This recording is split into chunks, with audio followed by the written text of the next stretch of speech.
Hello again and welcome, listeners, to Shallow Thoughts and Deep Shit. My name is Jefferson Lambert, and I'll be your host for this atrocity as I journey through the mind of a serial misanthrope. You can listen to this podcast for free at Spotify, Apple iTunes, iHeartMusic, Amazon Music, Google Podcasts, CastBox, Radio Public, and Spotify for podcasters. If you like what you hear, please rate the show, subscribe, and follow. You can also follow the show on Instagram, X, Facebook, and YouTube, where you can join for extra content, new episode notifications, and more. And don't forget, you can interact with each episode and post a comment or ask a question if you so desire. I'd love to hear from you. Thanks for tuning in. Let's get started, shall we?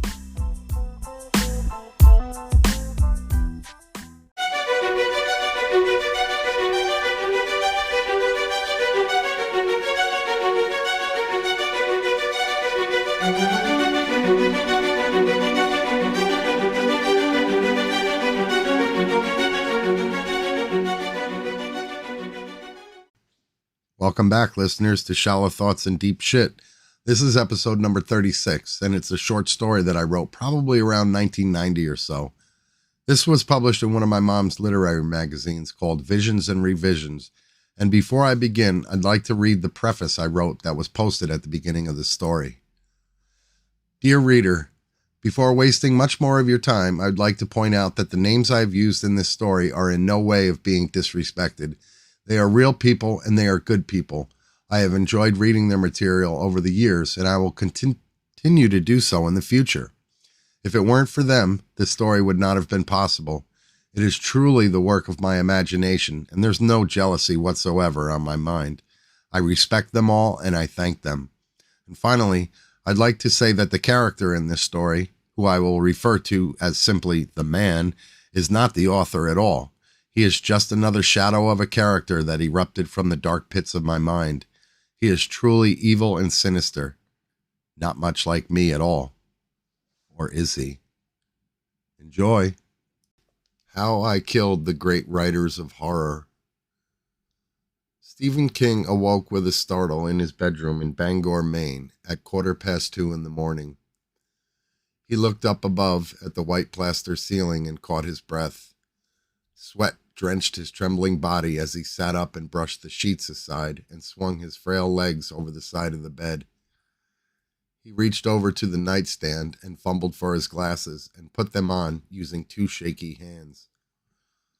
Lying on the bed next to him, his wife Tabitha was still asleep. Her body was silhouetted by the pale moonlight which crept through the open window on the other side of the bedroom. She was motionless except for her chest rising and falling to her rhythmic, steady breathing as the REM started its first stage. King brushed his thick black hair with both hands as he sat on the edge of the queen-size bed and tried to recap the terrible nightmare he just had. The dream was enough to spook even him as he tried hard to remember it. In it there were no monsters or goblins or ghosts, nor were there vampires or oversized insects. He remembered the room he was in, not a very large room, and it was covered in cheap wood paneling. Almost everywhere you looked, there were books, stacked tightly in neat rows on dusty wooden bookshelves. The shelves were lined with books written by Robert McCammon, Dean Koontz, Clive Barker, and several of his own novels were lined up as well. The room had two small windows, side by side, from which the view was obstructed by tall tamarack trees. The white shag carpet clashed with the cheap veneer paneling, and parts of it were covered with odd pictures cut from comic books and old National Geographics. A light mist hung about the air and floated with the grace of a white, puffy cloud. And then he saw him. Over at the far wall, underneath the meek light beaming from a dangling 40-watt bulb, was a small metal card table which looked as though might topple over at any second. At the table, a man sat behind a personal word processor punching madly at the keys, with his piercing gaze directed toward the display screen which illuminated his face in a dull blue glow.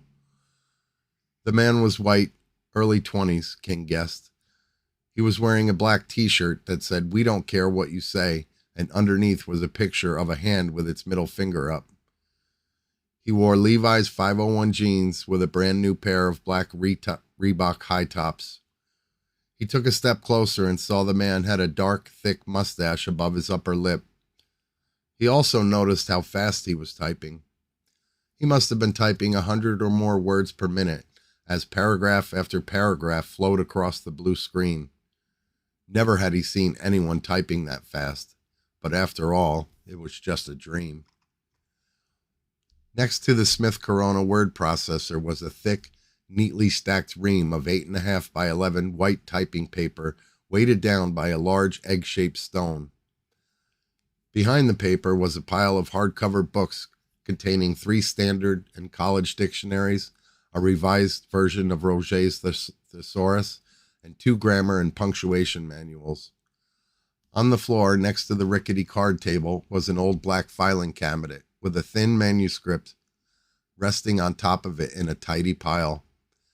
The black bold type on the cover page stood out like an eyesore. It read, "How I Killed the Great Writers of Horror." King walked toward the table and leafed through the manuscript, but the words on the pages were too blurred to read. Just as he reached the last page, the man at the desk stopped typing and looked up at him. His dark brown hair shined softly under the 40-watt bulb, and his teeth were whiter than any snow, and they gleamed brightly through open, red lips the color of blood. He opened his mouth and started to speak in a horrible, deathly voice. "Bad dreams, Mr. King?" he said, his voice sounding like it had erupted from the pits of hell. It was slowed and amplified like he was speaking through a voice harmonizer. "A little nervous, are we? Well, how do you like it?" the voice taunted. "It's not very fun to be sleeping in your own bed and wake finding yourself in your worst nightmare, is it? How do you like it?" he asked again with a sneer. The man saw King's eyes, which quickly darted down to the manuscript and then back. The man pointed to it. "Do you like it? It's all mine. It's my turn to invade your dreams. God knows you've done it to me so many times." King knew this man was enjoying this immensely. He was obviously sick and needed professional help. "Are you sweating? Is the great master of horror afraid?" The last word seemed to echo back and forth across the tiny room. King backed away from the desk just a step. He was afraid. "Don't be afraid," the man started. "You are not the only one who is going to die," he said, following it with a devious chuckle. "There are others too. Some of them you know very well, like Peter Straub, John Skipp, William Relling Jr., Craig Spector, Clive Barker, Joe Lansdale. He paused, looking at the ceiling for a moment. How about Tom Elliott, or Bentley Little, or Steve Ranzik-Tem, David B. Silva, or Chris Locker, Janet Fox, and Ronald Kelly, to name just a small few. The man stopped and looked around the room at all his books lined up neatly on their shelves. There are more, lots more. In time, you will all know what I've been through after reading your stories and books. The light mist in the room was becoming thicker, and it was becoming harder for King to see the man through the haze. The room seemed to be closing in around him now, as the man just sat behind the word processor, glaring at him through dark, hypnotizing eyes. Who are you? King heard himself ask. I'm just an average writer of horror fiction. 14 of my short stories have been rejected. 4 of my novels are sitting at the bottom of my closet after dozens of rejections. You see, I have no one else to blame but you. You and the countless others who have beaten me to the end of the rainbow. I don't dislike you, Mr. King. I'm just so envious of you and all the others. I think the only way for my career to get better is to eliminate all of you, leaving more room for the people like me. This is my ticket, the man said, flipping through the pages of his manuscript. This will be my first, but it won't be the last. I can promise you that. Stephen King was terrified of this man, and he didn't know why. He started to back away from the rickety table slowly. The man just watched but made no attempt to try and stop him.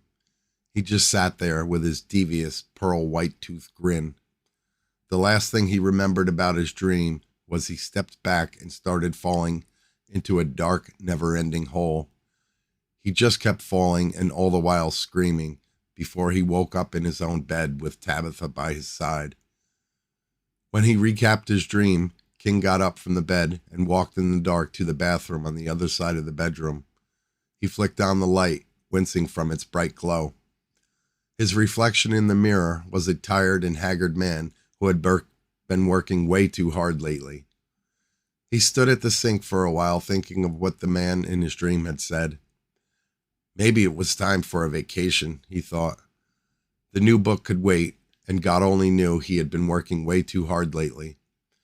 The thoughts of a trip brightened him as he took off his glasses and started washing his face with cool water from the faucet. He dried his face with a soft towel and looked up at the mirror and gasped when, from behind him in the reflection of the mirror, he saw the man from his dream. He spun around, knocking his glasses from the edge of the sink, and he stared into the emotionless eyes of his nightmare. The man stood there, halfway in the doorway, smiling back at him. King knew this was not a dream anymore. The man was still wearing that stupid shirt, and his fists were clenched and both eyes raged with fire. King went to lunge at the man, but something unseen was holding him back. His muscles ceased to obey him. Rage welled up inside him as he tried to move, but was paralyzed standing there in front of the bathroom sink.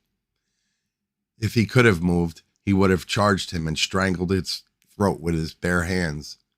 He was fully awake now, but wished he was still back in bed with Tabitha by his side. He felt helpless. The stranger stood where he was and stared, amused at his fits of struggle. I don't think you have it in you, the man said to him finally. Have what? King asked. The nerve to strangle me, he told him. Your pen is pretty mighty, but you couldn't hurt a fly. Stephen King raised his head up and laughed out loud. You let me go and release me and we'll find out what I've got, punk, he said, with spittle flying from his mouth. Prepare to die, Stephen King, the man said, and then the amusement was gone from his face. King watched him and was wondering if he was reading his thoughts right now. He could hear Tabitha mumbling in the bedroom, which seemed to be 100 yards away now.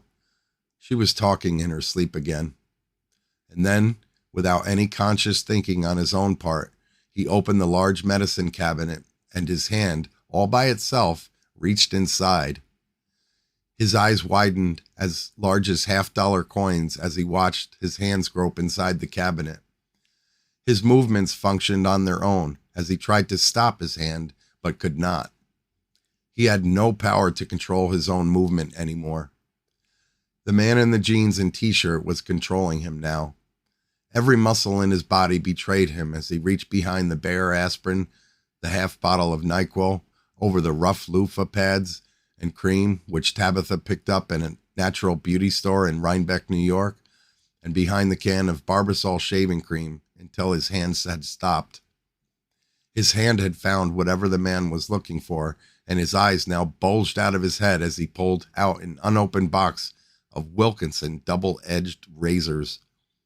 And then under the man's power, he turned and faced him again. He tried to scream at the top of his lungs for Tabitha to call the police, but could not. The only thing he seemed to have complete control of were his eyes and his head.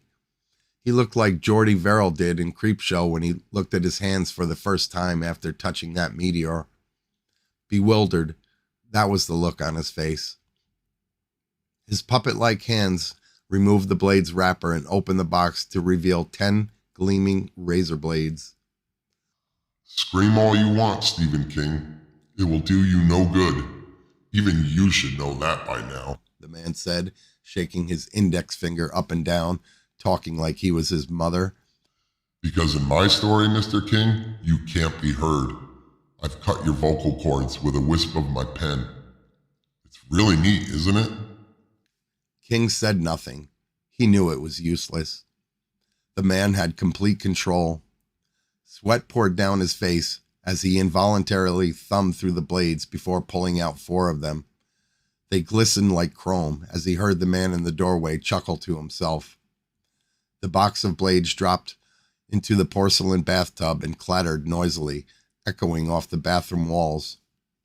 King sensed the end was near for him. No, he knew the end was near. In his mind, he started reciting the words to Psalm 23:4 that he had penned in a couple of his own novels. Yea, though I walk through the valley of the shadow of death, I will fear no evil, for thou art with me, thy rod and thy staff, they comfort me. And then on its own, his right hand with the 4 razor blades clasped tightly between his fingers rose slowly above his head. The left hand turned itself over, exposing the blue, plump veins and arteries at his wrist. Say goodbye, Mr. King, the man in the doorway said, and then his right hand came slashing down across his tender skin, searing the flesh apart. Thick streams of blood squirted everywhere, blanketing the white bathroom walls with crimson spray. The hand came up again and slashed a second time. The 4 razor blades found their target again as a pool of coppery blood formed on the tile floor. The hand came up and slashed a third time, and then again, and again, and again. Stephen King's world was going black. Through the tears welling up in his eyes, his last sight was of the hideous man standing in his own doorway. He had always wondered in his lifetime how or when he would die. He never expected it would be like this. His last thought was of that of his dream he had dreamt not even 10 minutes ago. He thought of that manuscript that was resting on top of the old filing cabinet. He remembered the title as his mind slipped quietly into darkness, never again to return. He slumped to a lacerated heap on the cool tile floor, the razor blades still firmly gripped between bloody fingers. The king was dead. Meanwhile, in Birmingham, Alabama, Robert McCammon stood on the balcony outside his bedroom and stared straight ahead into the night. He knew the man was behind him. The man had somehow taken over his body and was making him do whatever he wanted. He remembered the dream he just had not 10 minutes ago, asleep in his own bed. Now the man was here in real life. He knew he was completely helpless and was going to die as he unwillingly climbed over the outside railing and stared down at the pavement 50 feet below. He could see the pool lights were still on, reflecting over the smooth surface of the pool water.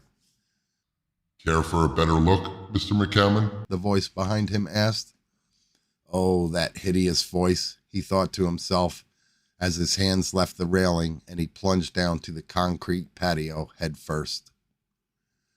And in Southern California, Dean Koontz was praying to God as he stared down at the man with the middle finger up on his shirt.